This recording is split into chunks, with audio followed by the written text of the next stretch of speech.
Ya pemirsa, Indonesia saat ini sedang berada di titik yang menarik. Bukan lagi sekedar menjadi penonton dalam perebutan investasi global, tetapi sudah mulai nih untuk turun langsung ke lapangan.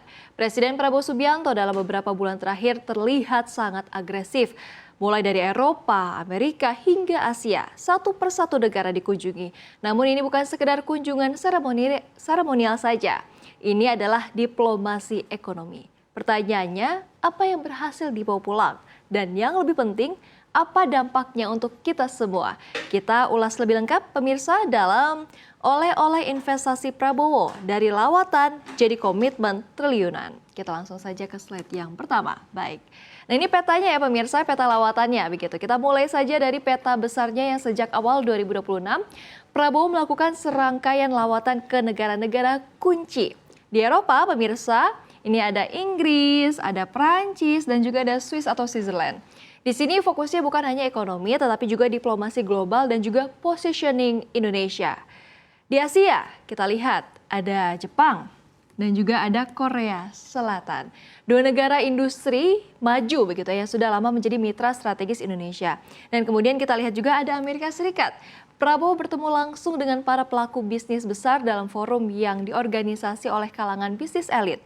Ini penting karena investasi besar itu tidak hanya datang dari pemerintah saja, tetapi pemirsa justru yang paling besarnya ini datang dari swasta global.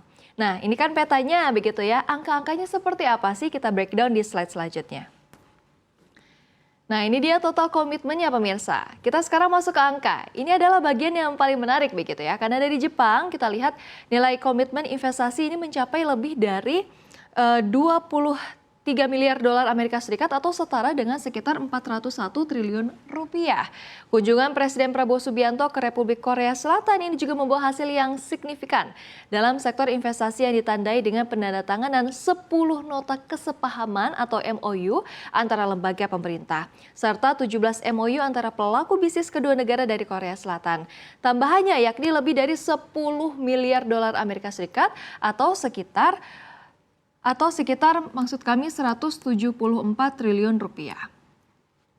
Nah, kalau dari Inggris, pemirsa, investasi di sektor maritim dan juga ini ada sekitar 4 miliar pound sterling atau sekurang-kurangnya kira-kira 90 triliun begitu ya. Ini kan baru dari maritimnya 90, kemudian juga dari pendidikannya, kemudian juga dari transfer teknologi lainnya yang mana semuanya totalnya menjadi 401 triliun rupiah. Nah, kemudian kedua negara ini juga menyepakati pembangunan 1.582 kapal ikan yang akan diproduksi di dalam negeri dan diproyeksikan menyerap hingga 600.000 tenaga kerja.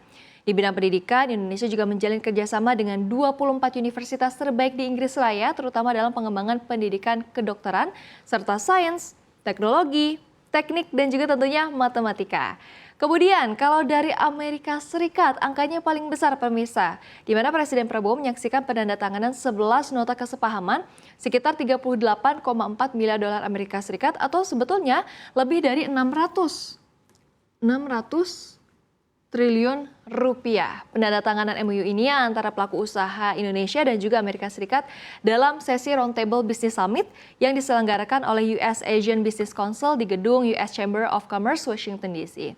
Nah, kalau dijumlahkan begitu ya, totalnya menembus lebih dari 1.000 triliun rupiah. Angka ini bukan sekedar besar pemirsa, angka ini sangat besar. Kalau diibaratkan ini seperti mendapatkan suntikan modal raksasa untuk mendorong mesin ekonomi nasional.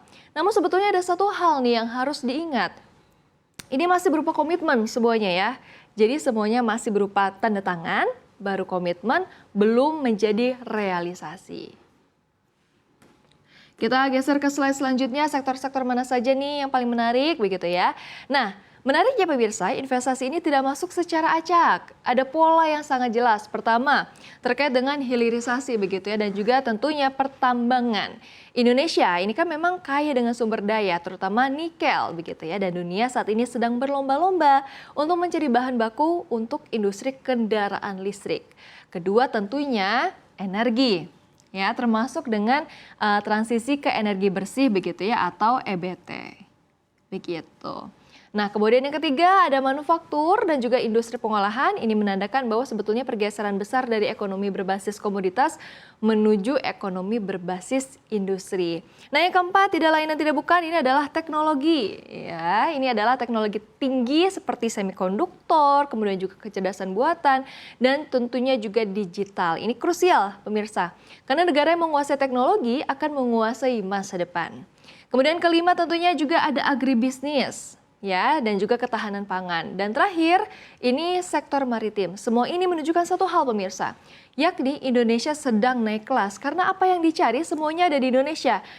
Kita cari aja hilirisasi. Apa yang kita tidak punya? Batu bara, nikel, semua kita punya. Energi, semua kita punya. Manufaktur juga sekarang kita terus berada di zona ekspansi. Kemudian juga teknologi sekarang kita juga sedang menuju ke arah yang mengejar begitu ya kepada dari negara-negara lainnya.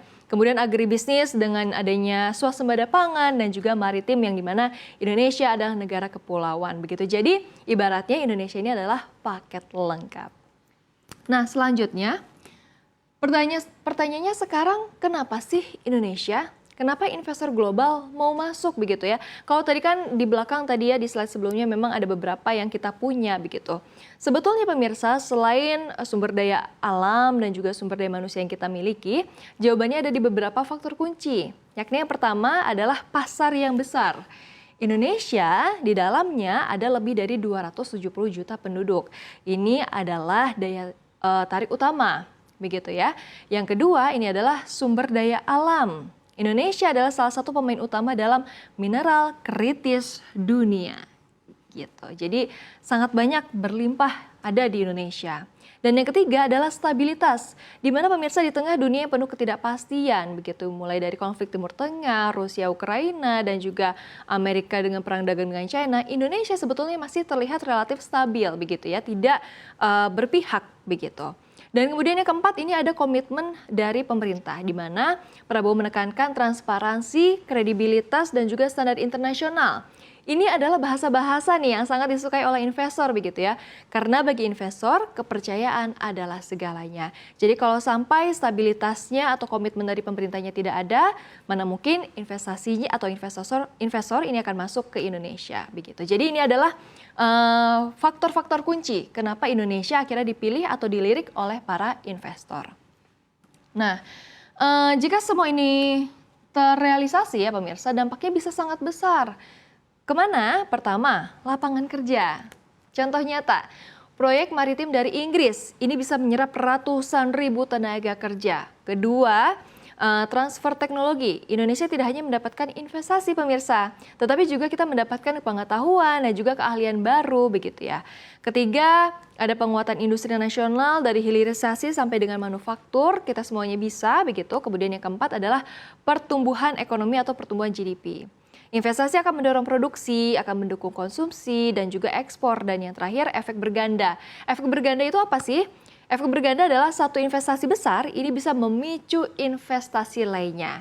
Jadi sebetulnya ini bukan hanya soal ekonomi aja sih sebetulnya, ini juga soal kekuatan dan juga soal posisi. Dengan masuknya investasi dari Amerika, dari Jepang, Korea, dan Eropa, Indonesia berada di persimpangan global. Di era persaingan besar antara kekuatan dunia, Indonesia bisa menjadi penyeimbang. Keikutsertaan dalam forum seperti World Economic Forum juga memperkuat posisi ini. Indonesia saat ini tidak lagi dipandang sebagai negara pinggiran, tetapi sebagai mitra strategis. Nah, baik. Namun tadi kan realitas tidak selalu seindah angka yang tertera ya pemirsa ya. Ada tantangan besar, birokrasi yang masih berbelit misalnya ya, ini birokrasinya. Ini juga tentunya dari dalam dan dari luar negeri beberapa kali begitu ya, mengingatkan pemerintah ayo birokrasinya lebih dipermudah lagi begitu. Kemudian juga infrastrukturnya yang belum merata, kepastian hukum dan juga kebijakan atau konsistensi kebijakan seperti konsistensi kebijakan atau artinya tidak ada yang berubah begitu ya dari kebijakannya. Kemudian juga ada resiko global seperti konflik dan juga gejolak ekonomi. Ini keempat ini adalah ujian yang sebenarnya, karena sebetulnya banyak negara bisa mendapatkan komitmen. Sekali lagi, komitmen. Tapi komitmen itu tidak sama dengan realisasi pemirsa. Jadi banyak negara yang bisa mendapatkan komitmen, tapi tidak semua negara bisa mendapatkan realisasinya. Jadi sekarang pertanyaan besarnya adalah apakah dengan komitmen-komitmen tersebut dengan tadi yang angkanya mencapai lebih dari 1.000 triliun rupiah bisa benar-benar terrealisasi. Baik, nah Presiden Prabowo sudah membuka banyak pintu, investasi sudah datang dalam bentuk komitmen. Angkanya besar, sangat besar. Namun pekerjaan sebenarnya baru saja dimulai, karena pada akhirnya yang menentukan bukan seberapa banyak janji, tapi seberapa banyak yang benar-benar terjadi. Indonesia sudah dilihat, tinggal satu pertanyaan terakhir, apakah kita siap menjadi pusat investasi dunia?